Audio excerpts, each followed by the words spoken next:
চলো তোমাদের আজ একটা খুব মজার জিনিস দেখাতে চলেছি। তোমরা কালো ডিম দেখেছো কখনো? একদম কালো কুচকুচে। এই দেখো কালো ডিম। এটা তো স্ট্যাচু, কিন্তু চলো ভেতরে দোকানে প্রচুর কালো ডিম বিক্রি হচ্ছে। আজ তোমাদের দেখায় জাপানের বিখ্যাত ব্ল্যাক এগ। দেখতে পুরো কালো হলেও এটা কিন্তু কোনো বিশেষ জাতের ডিম নয়। সাধারণত ডিমকেই আগ্নেয়গিরি এলাকার প্রাকৃতিক যে সালফার বাটার, সেই গরম সালফারযুক্ত জলে সেদ্ধ করা হয়। সেই প্রক্রিয়াতেই ডিমের বাইরের খোসা কালো, এরকম কুচকুচে কালো হয়ে যায়। তবে মজার বিষয় হলো ভিতরের ডিমটা একদম স্বাভাবিকই থাকে।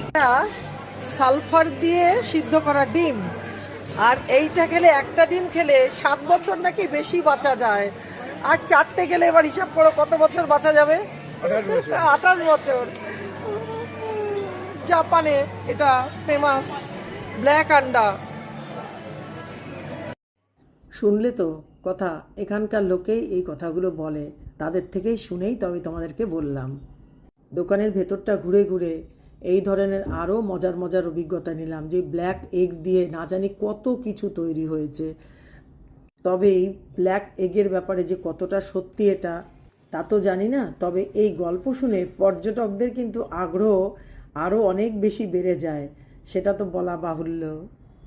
মজার মজার খেলনা এরকম বানানো হয়েছে, দেখো কি সুন্দর থরে থরে সাজানো। আমি এর সাথে একটা প্যাকেট কিনেও ফেললাম। পরে অবশ্যই তোমাদেরকে খেয়ে জানাবো এটা কেমন হয়েছে খেতে। সঙ্গে থাকো, দেখতে থাকো।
এই ছিল জাপানের বিখ্যাত ব্ল্যাক এগ নিয়ে আমাদের আজকের অভিজ্ঞতা। নানান জায়গার নানান অভিজ্ঞতা নিয়েই তোমাদের সামনে তুলে ধরার চেষ্টা করি, বা আমি নিজেও এই জিনিসগুলো নিয়ে উপভোগ করি, তাই শেয়ার করি।